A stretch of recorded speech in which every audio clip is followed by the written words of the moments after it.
Hello' guys, আজি আমি আলোচনা কৰিম কেইটামান অতি মজাৰ সাঁতৰ। 1 নম্বৰ সাঁতৰটো হৈছে এনেকুৱা কি বস্তু আছে যাক ব্যৱহাৰ কৰাৰ আগতে দাঙিব লাগে।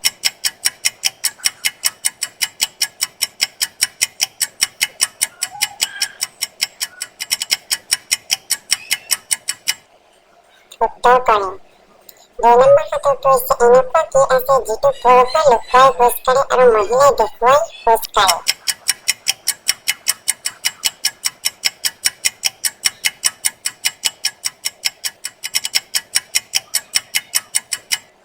উত্তৰ মানিবেগ। 3 নম্বৰ সাঁতৰটো হৈছে দৌৰি গলো কি বস্তু এৰি থৈ আহিলো।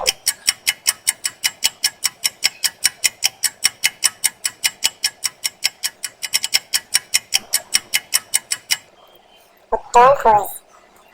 4 নম্বৰ সাঁতৰটো হৈছে এনেকুৱা কি কাম ল'ৰাতকৈ ছোৱালীয়ে কৰি বেছি ভাল পায়।